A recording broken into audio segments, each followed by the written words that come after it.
y arrancamos el carro.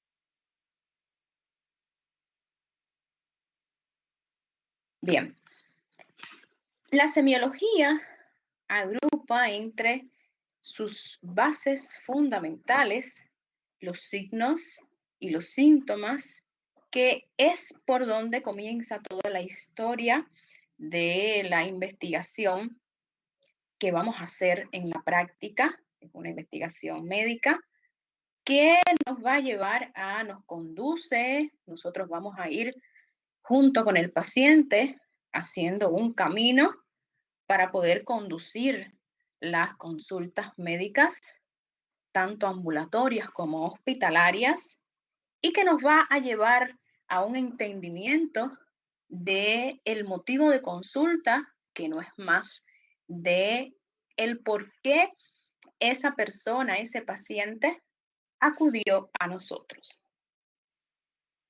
Ese motivo de consulta es lo que va a referir, a quejar el paciente en el momento de que vaya al encuentro con ese profesional sanitario.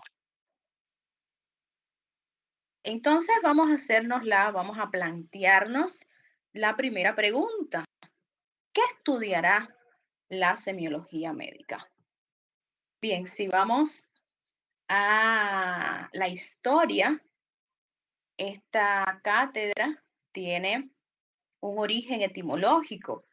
Es una cátedra, es una materia, es muy, muy antigua, al igual que la medicina, como bien ustedes pudieron aprender en historia de la medicina. Desde los tiempos remotos, desde la Grecia antigua, proviene la semiología. Se dividió en ese entonces en semeión, que significa signo, y logos, o logía, que significa estudio. Entonces, si nosotros vamos a unir esa segmentación de la palabra, si vamos a construir la segmentación de esa palabra, entonces vamos a inferir qué significa estudio de los signos. Pero después que yo le dé otros elementos, no solamente la semiología se basa en el estudio de los signos que vamos a encontrar o que podemos encontrar a la hora de examinar a un paciente, sino que vamos a estudiar también ese conjunto de síntomas que nos refiere el paciente. Bien, como concepto, vamos a ampliar un poco más ese concepto etimológico y podemos decir que es una ciencia que va a estudiar esos signos explorados a la hora del examen físico y esos síntomas que nos va a referir el paciente, que van a ser o van a provenir de numerosas entidades, que pueden ser entidades patológicas o pueden ser entidades no patológicas. Y esos signos y esos síntomas nosotros los vamos a ir construyendo, vamos a irle dando una forma más ordenada y por supuesto vamos a llevarlos, lo traducimos de las palabras, si son síntomas, de las palabras que nos viene el paciente, que nos refiere el paciente, nosotros vamos a hacerle una traducción científica, ¿bien? Porque nosotros, o sea, el paciente no nos va a venir directamente y nos va a hablar con términos médicos, con términos científicos. Entonces nosotros tenemos que hacer ese cambio y esa traducción a la hora de plasmarlo en la historia clínica. Bien, ¿cuáles son las partes de la semiología? Bien, la semiología va a estar compuesta por una primera parte que se denomina semiotecnia, y ahí vamos a ir infiriendo en que esta semiotecnia van a ser técnicas que van a ser utilizadas para nosotros poder obtener esos signos a la hora de la búsqueda y poderles brindar una confianza al paciente para que nos pueda decir, nos pueda contar todos los síntomas sin pasar por alto alguno que por razones desconocidas, entonces no nos den a la hora del interrogatorio. Bien, consta también de una segunda parte que es denominada semiogénesis, o sea, la formación, el punto de partida de ese motivo de consulta, la semiografía, que sería la representación, vamos a ir representando, vamos a ir construyendo ese camino, y después la clínica propedéutica, que tiene ya más bien que ver con las técnicas de exploración junto con la semiografía, que son las técnicas de exploración al paciente, y después vamos a irle dando una metodología para poder fabricar ese camino que nos va a conducir a lo que nosotros queremos llegar, que es saber descubrir qué es lo que aqueja a ese paciente. Bien, vamos a ir ahora definiendo cada una de estas partes que conforman la semiología. Bien, la semiotecnia va a basarse fundamentalmente en estudiar esos métodos y esos recursos que ustedes van a ir aprendiendo poco a poco, para ir buscando esos signos y también ir reconociendo esos signos que nos van apareciendo a través del examen físico, y con los síntomas que nos va refiriendo el paciente, los vamos a ir colocando de una manera, engranándolos para que esa maquinaria o ese equipo pueda funcionar y nos pueda labrar ese camino. Bien, esa semiotecnia nosotros vamos a utilizarlo fundamentalmente a la hora del interrogatorio, a la hora de la anamnesis, que es una de las partes que forma la historia clínica, que no es más que la recolección de la información, la recolección de todos esos datos que nos van a ser muy útiles para poder ir formando ese camino. Bien, la semiogénesis va a ser la parte que se va a estudiar el origen, o más bien las causas que provocaron que aparecieran esos signos en el paciente y que provocaron que aparecieran esos síntomas que van a ser referidos por el paciente. Aquí les coloco como por ejemplo ya una entidad patológica establecida, por ejemplo, el SIDA, el síndrome de inmunodeficiencia adquirida. Entonces, con esta parte de la semiología, nosotros vamos a buscar el diagnóstico etiológico, la etiología de esa entidad, que es un virus llamado virus de la inmunodeficiencia humana, que es el responsable de provocar que esta entidad patológica aparezca en estos pacientes, además de los factores de riesgo que ya nosotros conocemos por cansancio. Bien, la semiografía, que va a estudiar más bien la descripción de todos esos signos, la caracterización de todos esos síntomas que van a identificar a cada una de esas entidades patológicas, que no son más que las enfermedades. O sea que nosotros vamos a estudiar, ustedes cuando lleguen más bien a clínica médica, van a estudiar las enfermedades con las características que presenta cada una en cuanto a síntomas y signos, o sea, cuáles son sus formas clínicas de presentación.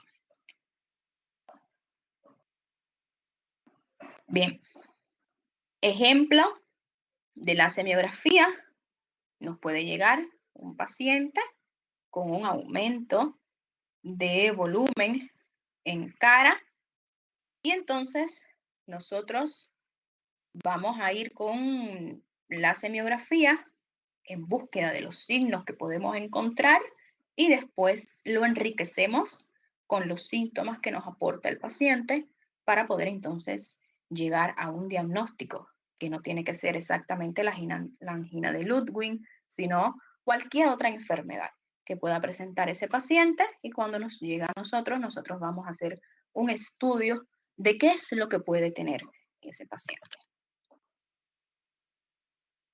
Bien, vamos a saltar esto.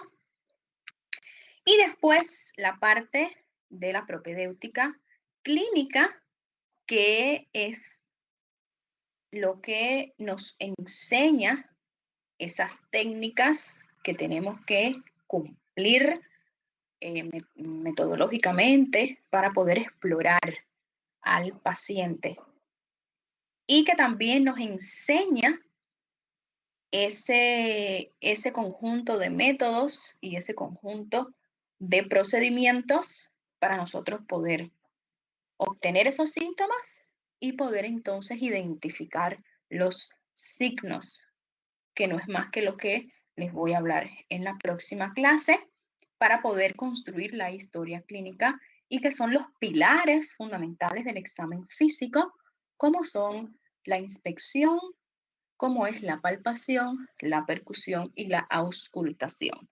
Y antes, a priori, de buscar esos síntomas, nosotros entonces tenemos la otra parte importante, que es el interrogatorio que le tenemos que realizar al paciente, que es un interrogatorio exhaustivo. Tiene que ser un interrogatorio profundo, amplio. Bien, algunas veces el paciente omite síntomas porque piensa que no son importantes, pero en ese momento todo va a ser importante. En la medicina todo es importante para entonces nosotros poder construir ese camino científico. Bien, vamos a ir definiendo entonces qué es lo que son signos, qué es lo que son síntomas, qué es lo que sería un síndrome y qué es lo que sería un estigma. Bien, el signo es la manifestación objetiva que presenta una enfermedad. Puede ser una alteración orgánica, una alteración funcional, que siempre va a ser constatado por el médico clínico que va a examinar a ese paciente. O sea, que es la parte objetiva que va a tener esta semiología, o sea, lo que nosotros podemos encontrarnos a la hora de examinar. O sea, que el paciente no nos puede referir signos. Nosotros somos lo que vamos a encontrar esos signos. Bien, el paciente solo refiere los síntomas, que son las manifestaciones subjetivas, y que nosotros no podemos verlo, no podemos palparlo, no podemos auscultarlo. Bien, simplemente el paciente es el que lo siente y lo va a referir. Signos, hay miles de ejemplos para poder decir signo. Como por ejemplo, ahí tenemos la fiebre. La fiebre es un signo prácticamente común a muchísimas enfermedades, fundamentalmente enfermedades infecciosas y enfermedades también que no son infecciosas, como ejemplo neoplasias.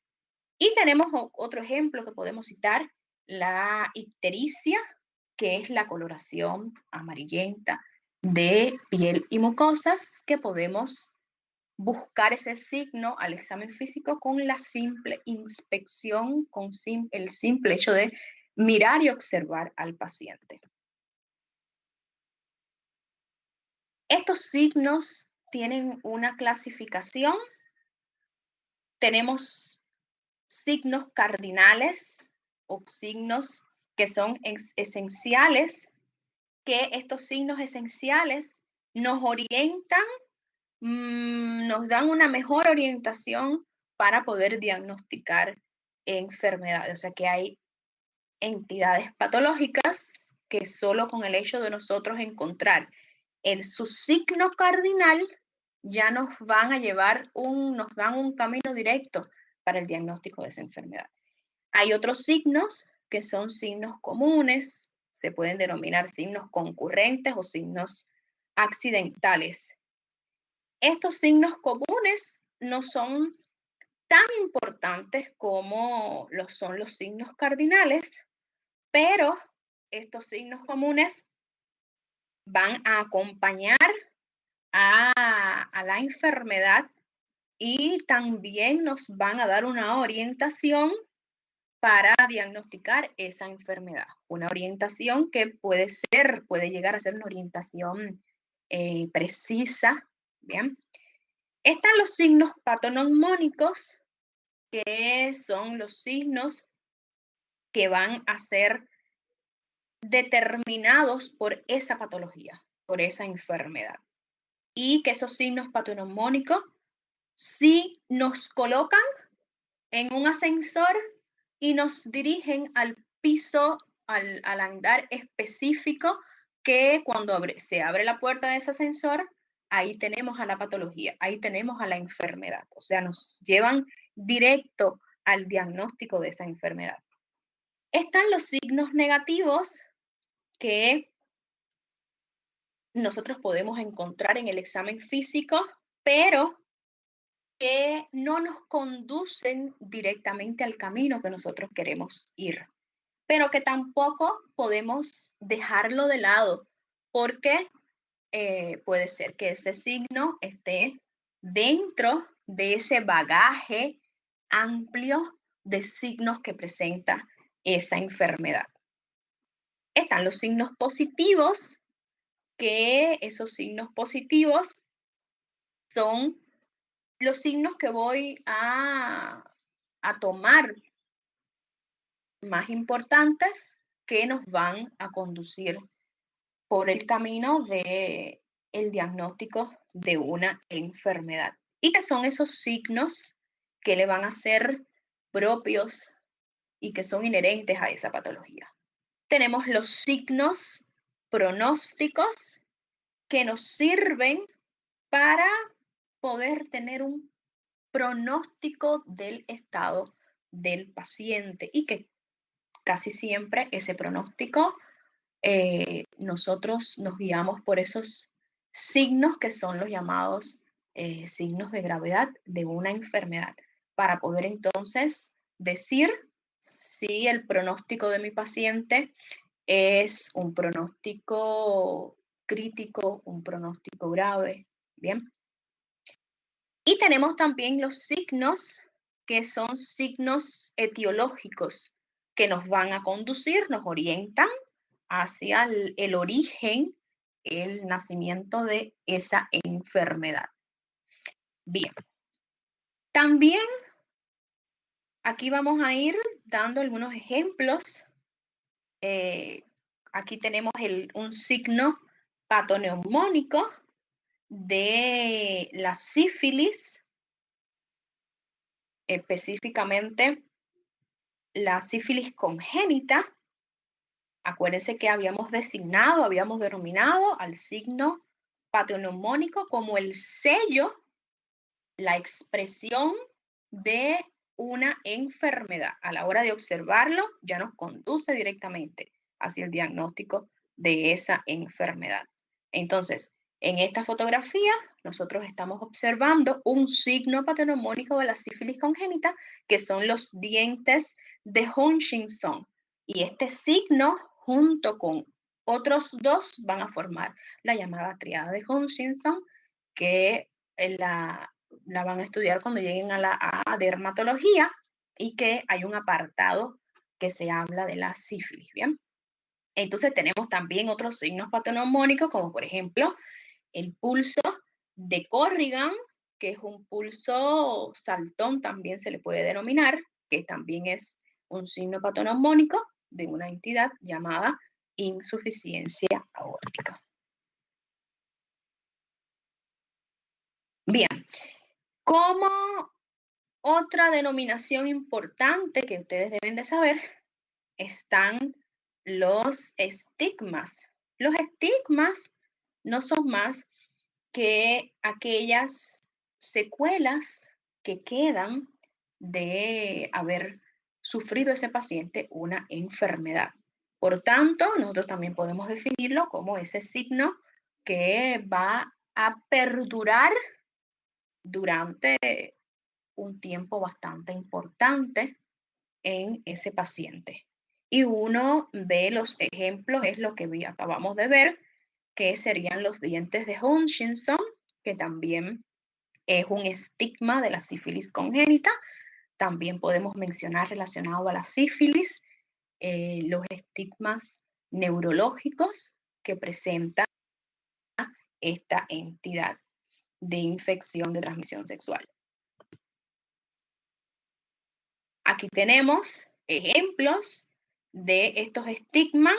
Observen los dientes de Hutchinson, que en la parte apical del diente, en la corona dentaria, observen que tienen un formato de herradura o de tarro o de C invertida. Y aquí tenemos el paladar ojival a la hora del examen físico de la mucosa oral, que también son estigmas dentro de la semiología. Bien, como síntoma podemos entonces definirlo, que estos síntomas van a ser manifestaciones de alteraciones orgánicas o funcionales que va a presentar un paciente. Y por tanto, como va a presentar el paciente es el que va a apreciar esos síntomas y es el que nos va a comunicar esos síntomas. Por tanto, para nosotros es un dato subjetivo, no es como el signo, que es un dato objetivo, porque nosotros somos lo que lo percibimos, lo que nosotros somos lo que lo vamos a encontrar. Entonces, estos síntomas van a ser producto de los trastornos que este paciente va a ir experimentando y que, por supuesto, el personal sanitario le difícil de poder comprobar, o sea, no va a tener esa semiotecnia para poder ir en búsqueda de esos síntomas y que solamente nosotros vamos a conocer de la existencia de ellos a través del interrogatorio que va a presentar el paciente, como por ejemplo síntomas también. Hay muchos síntomas. Uno de los síntomas más frecuente, por decirlo así, más famoso, como signo famoso es la fiebre, el síntoma famoso, el dolor, que está prácticamente en un sinnúmero de entidades. También podemos citar como síntomas el mareo, las náuseas, que solamente van a ser experimentados por el paciente. Bien, clasificación de los síntomas. Bien, los síntomas se van a clasificar, al igual que los signos que tienen su clasificación, en síntomas dominantes, que serían los síntomas principales. Estos síntomas son los que van a predominar entre todos esos que va a presentar el paciente y que nos va a referir de su padecimiento, o son aquellos que van a sobresalir por encima de otros que nos va a referir el paciente. Están también los síntomas que son secundarios o síntomas triviales, ya lo dice ya, son secundarios, no tienen un papel protagónico en lo que nos está presentando el paciente.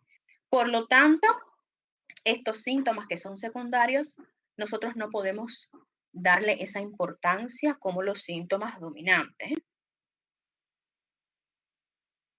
Y están también los síntomas que son comunes o síntomas también que son concurrentes.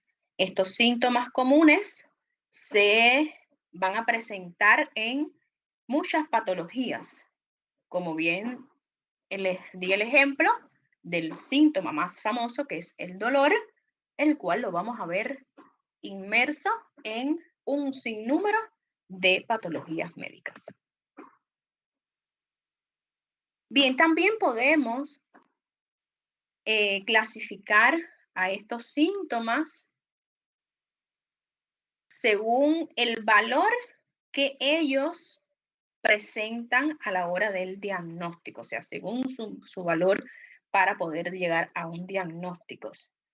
Bien, al igual que los síntomas y al igual que los signos, vamos a entrar también en este caldo a los signos, no vamos a dejarlo de lado porque ellos también son importantes para la hora de hacernos un planteamiento sindrómico. Están los signos y síntomas que podemos decir que son generales, que van a ser aquellos, fundamentalmente los síntomas concurrentes, que van a estar en varias impresiones sindrómicas, como por ejemplo, tenemos anorexia, tenemos astenia, están también aquellos que son los denominados locales. Locales, ¿por qué? Porque van a estar en un sitio específico del organismo comprometiendo algún órgano, algún tejido, que ese órgano tejido fue por donde atacó primeramente esa enfermedad, como por ejemplo en estos locales podemos decir signos que nosotros podemos ir a buscar, como el dolor, como el calor, que va a ser aumento de la temperatura cuando nosotros vayamos a palpar el área, y a la hora de observar esa área comprometida, vamos a ver un enrojecimiento que no es más que el rubor.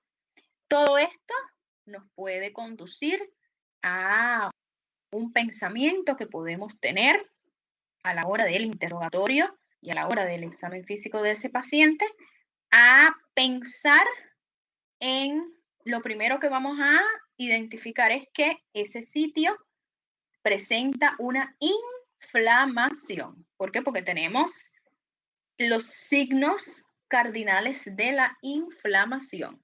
Y el rubor, el calor, el dolor y la tumefacción, que es el aumento de volumen.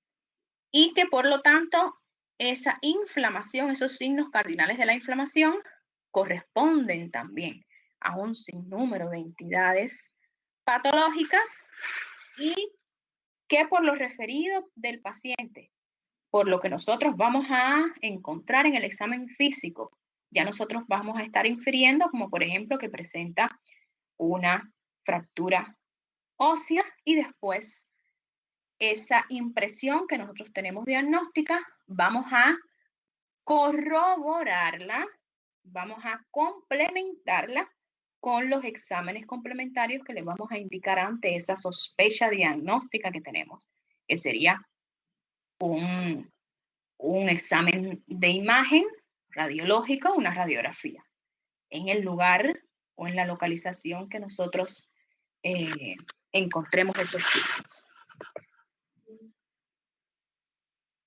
Bien, entonces vamos a denominar también, que es importante que ustedes conozcan, qué es lo que es un síndrome.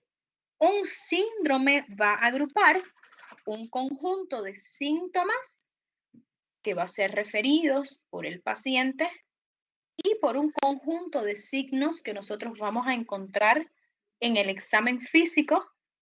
Por supuesto, ese síndrome va a surgir en un momento determinado que nosotros estemos examinando a ese paciente, que lo estemos interrogando, y que por supuesto ese síndrome nos va a conducir por el camino certero para poder entonces estar más cerca de lo que queremos nosotros saber, que sería el diagnóstico de ese paciente.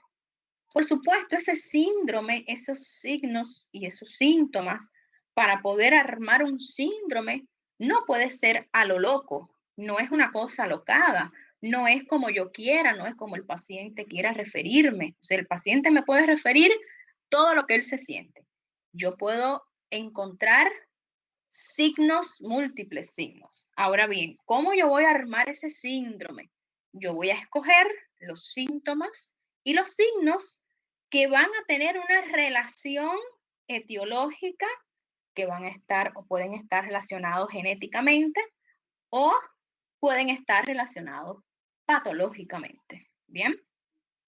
Ejemplos de síndromes, también podemos citar muchísimos síndromes. Algunos de ellos, como por ejemplo el síndrome de dificultad respiratoria, síndrome doloroso abdominal, que es muy frecuente por las patologías que nos vamos a encontrar en el día a día, tanto en un consultorio como en un pronto atendimiento, en un servicio de urgencia, ¿bien? Y que ese síndrome doloroso abdominal nos lleva a varios diagnósticos que van a comprometer órganos de la cavidad abdominal. El síndrome de dificultad respiratoria nos conduce a un camino para poder determinar una patología que compromete al sistema respiratorio. Bien. Ahora, una pregunta interesante, importante, ¿cómo buscarlos? ¿Cómo buscar esos síntomas? ¿Cómo buscar esos signos? Bien, los síntomas nosotros vamos a encontrarlos una vez que iniciamos la entrevista con el paciente, una vez que ya estamos ya en el interrogatorio. Tenemos que volvernos peritos, tenemos que ser preguntones, ¿bien? Tenemos que ser curiosos, muy curiosos, para que el paciente nos pueda, entre más nos diga el paciente, va a ser de mejor ayuda, ¿bien? Y después, algunos tips de preguntas que podemos realizarle, es como por ejemplo, ¿en qué puedo ayudarlo? ¿Qué es lo que le pasa? ¿Qué problema usted presenta? Y hay un sinnúmero de tips, de preguntas que podemos utilizar a la hora del interrogatorio. Con todas estas preguntas, el paciente lo que va a percibir no es que nosotros somos curiosos, somos preguntones, ¿bien? Sino lo que va a percibir el paciente es que el médico tiene un interés en poder ayudarle con su problema. O sea, tiene un interés en poder llegar a un diagnóstico. Y entonces, ahí nosotros vamos a establecer lo que llamamos la empatía. Bien. Y eso es muy importante, establecer empatía con el paciente. Y así entonces él nos va a brindar, nos va a proporcionar esa información tan valiosa para nosotros y que nos va a conducir al camino correcto. Bien. Después, con ese interrogatorio, con esas preguntas que nosotros somos capaces de realizar al enfermo, bueno, pues las respuestas que el enfermo nos revela, nos va a revelar esa información, pero esa información, acuérdense que él nos la revela con sus palabras, o sea, él va a utilizar sus propios términos, que son términos de un lenguaje callejero, popular, y que nosotros entonces lo tenemos que traducir al lenguaje médico científico. Un ejemplo que nos puede referir es que un paciente va a llegar a su consulta y les va a referir tos, les va a referir fiebre, les va a referir que tiene flema con sangre, que se siente débil, que no tiene hambre o no tiene deseo de comer o de ingerir alimentos y que ha perdido peso en un tiempo y que nosotros tenemos que precisar, si es que el paciente nos puede precisar el tiempo en que ha perdido el peso, cuánto peso ha perdido, ¿bien? Entonces ahí el paciente nos ha referido los síntomas, o sea, lo que él percibe, que se siente, lo que él presenta, y entonces nosotros vamos dándole a todas esos síntomas que son referidos, vamos a irlo traduciendo a nuestro lenguaje médico-científico. ¿Cuál es la importancia que nosotros debemos de otorgarle a la semiología? Bien, es, por así decirlo, la madre de la clínica médica, es la madre de la medicina, porque no solamente vamos a utilizar esta semiología para clínica médica, sino ustedes tienen que utilizar esta semiología para todas las especialidades principales o básicas y todas las demás especialidades que son más específicas. Todas ellas utilizan la semiología ¿para qué? Para poder diagnosticar y poder entonces sentirnos por la parte profesional, sentirnos realizados, tener una conclusión de nuestro trabajo. Y también con esa conclusión de ese trabajo, el paciente y la familia del paciente se sentirán satisfechos.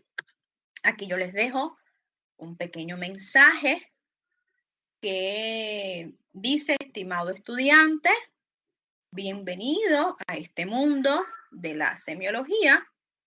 Si ustedes estudian y aplican lo aprendido, entonces podrán analizar los signos encontrados a través del examen físico, los síntomas referidos por los pacientes, que no son más que expresiones o manifestaciones de las enfermedades del paciente que los va a presentar, con el fin de poder diagnosticar y de poder utilizar correctamente todo ese código científico que es el lenguaje que nosotros vamos a ir manejando.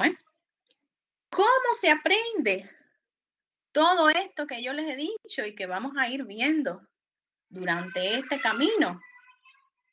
Bien, ¿cómo se aprende a sacar esos síntomas del paciente? Interrogando. Se aprende interrogando, preguntándole al paciente. Y después, ¿cómo aprendemos a poder identificar esos signos en el examen físico? Examinando el paciente. ¿Cómo aprendemos a tocar? Tocando, palpando. ¿Cómo aprendemos a auscultar? Auscultando. ¿Cómo aprendemos a interpretar un examen complementario? Una radiografía, un electrocardiograma, haciéndolo e interpretándolo. Bien.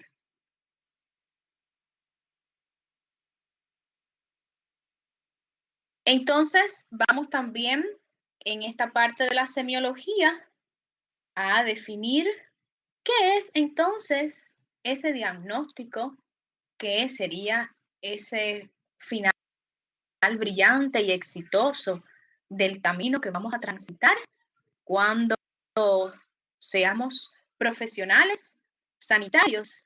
Bien, es una ciencia también. Podemos decir que es un arte de poder llegar a ese diagnóstico y también de poder descifrar el tipo de entidad patológica que presenta ese paciente.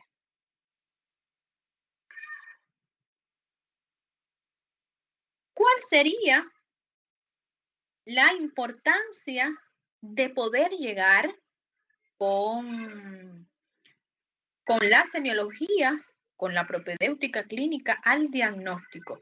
Bien, nosotros en primer lugar tenemos que colocarle un tratamiento, tenemos que tratar esa entidad. Ahora, ¿cómo nosotros vamos a pronosticar esa entidad de acuerdo a lo que hemos encontrado durante todo ese camino? Bien, podemos pronosticar como una entidad que puede ser benigna, o sea, es favorable para ese paciente. Puede ser una entidad o una patología que es grave, por lo tanto, va a estar comprometido la vida de ese paciente y por lo tanto le va a ser desfavorable ese diagnóstico. Puede ser también un pronóstico que podemos dar como un pronóstico reservado y también podemos dar como un pronóstico letal, o sea, muy grave, en estado crítico ese paciente. Bien. En cuanto al tratamiento, tenemos que crear un plan de tratamiento. Este plan de tratamiento va a tener las medidas que son medidas paliativas, medidas que van a ir encaminadas a el mejoramiento de esos síntomas y las medidas que van a ir encaminadas a la parte curativa, o sea, a un tratamiento directo a la enfermedad. Bien, por aquí me hacen una preguntita rápido, o sea, ¿cómo sería ese pronóstico reservado? Bien, en muchos casos, el médico decide darle durante la entrevista de ese paciente al familiar como un pronóstico reservado cuando ese paciente puede presentar un estado muy delicado y que no quiera afectar indirectamente a esos familiares. ¿Por qué? Por la sencilla razón de que ese paciente puede encontrarse hoy en un estado delicado y después pueda tener en 24 horas otra evolución, pueda tener una evolución un poco más favorable. Entonces, para poder evitar las habilidades emocionales, entonces por eso es que se decide realizar en el parte médico correspondiente al paciente como un pronóstico reservado.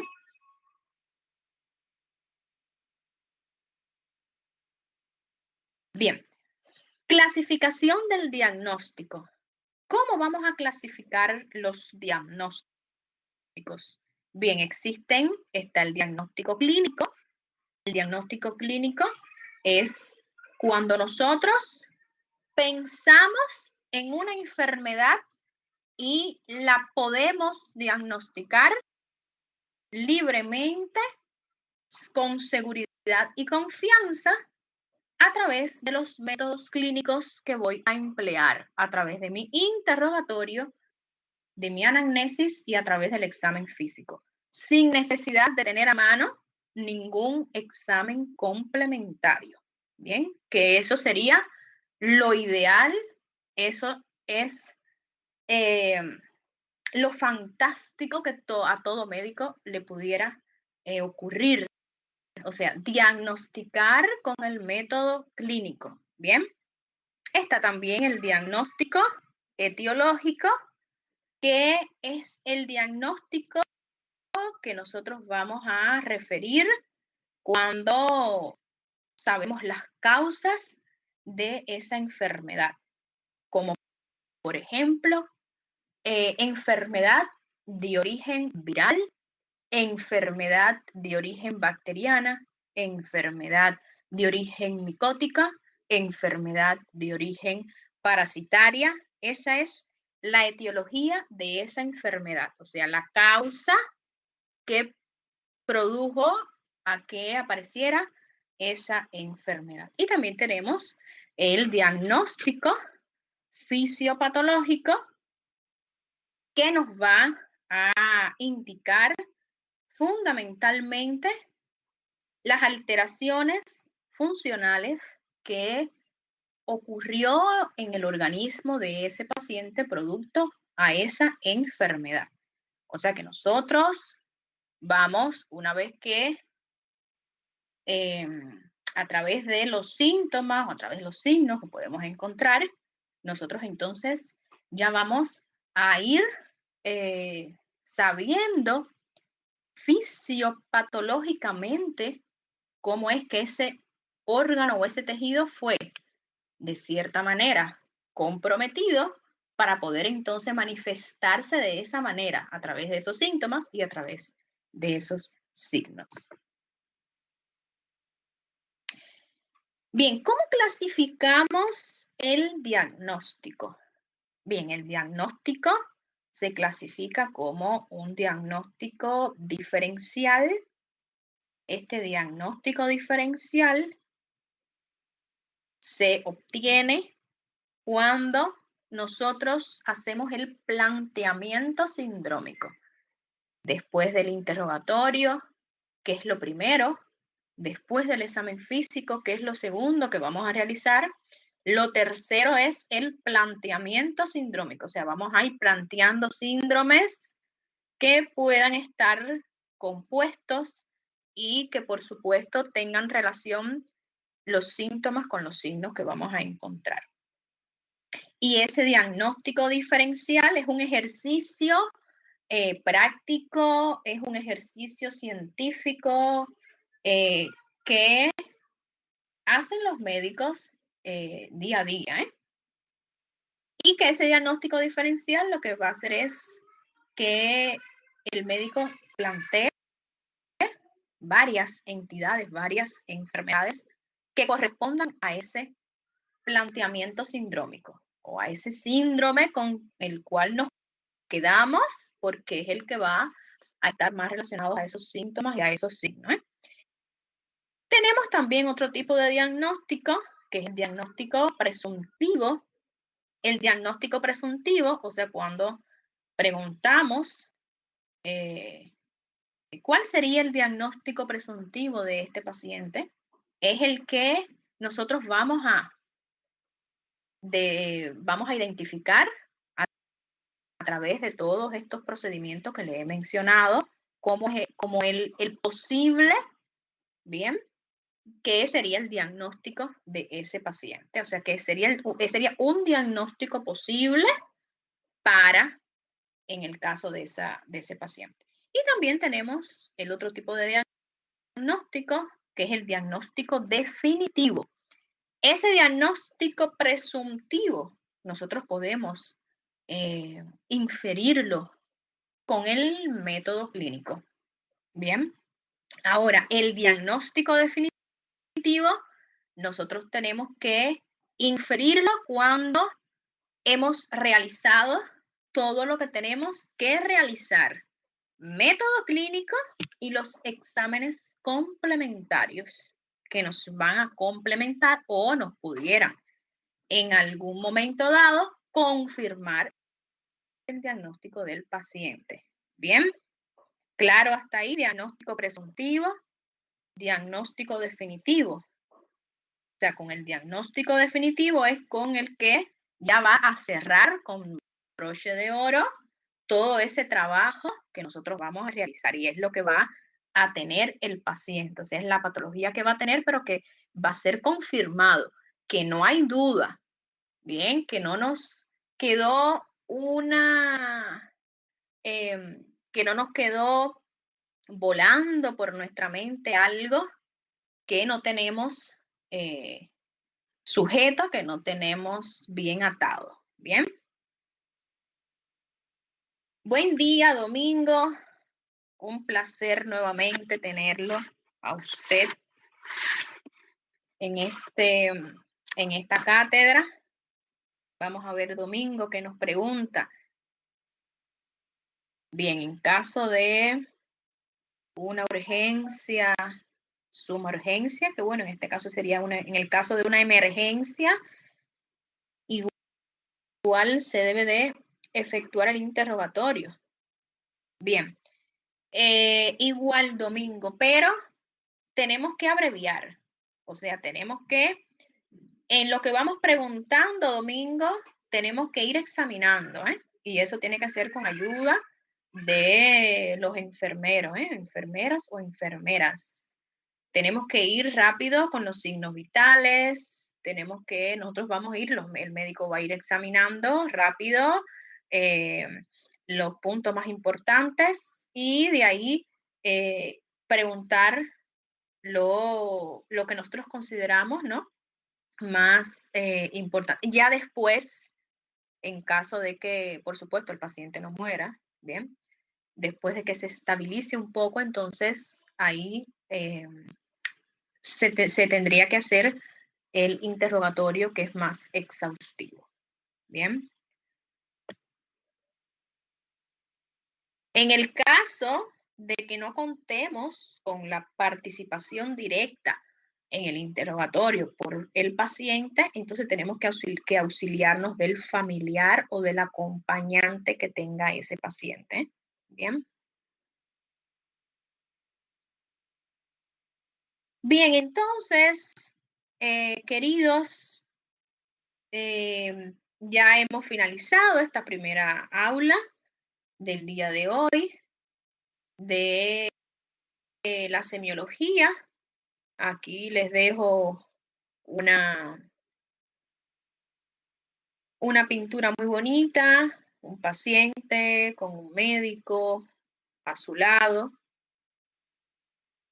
y con un mensaje que puede ser de mensaje alentador.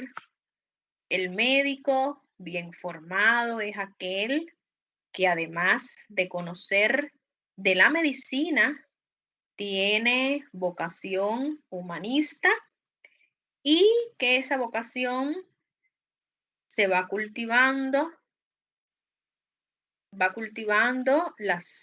ciencia, o sea, la medicina propiamente dicha, y también enriquece el espíritu de quien la practica.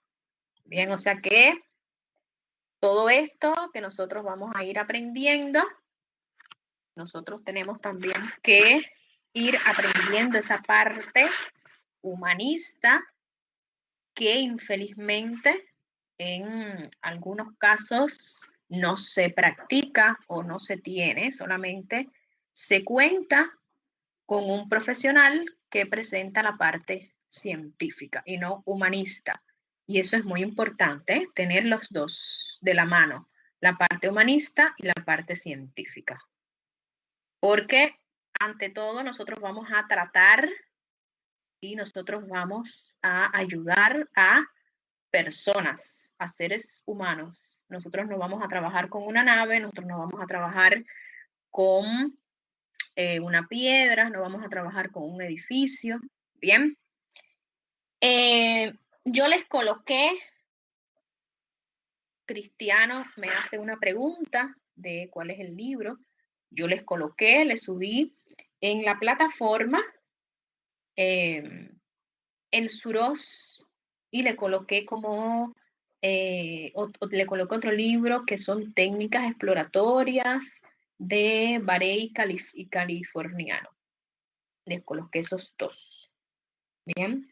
También tengo otro libro, no se lo coloqué porque no sé si me va a ocupar, porque esos libros son un poco pesados y yo necesito espacio para poderles ir subiendo los materiales, que fue el libro con el que yo me formé, llamado Propedéutica Clínica, pero que después, quien desee, yo se lo puedo proporcionar Se lo puedo enviar, bien, para aquellos que deseen y puedan echarle un ojito al libro.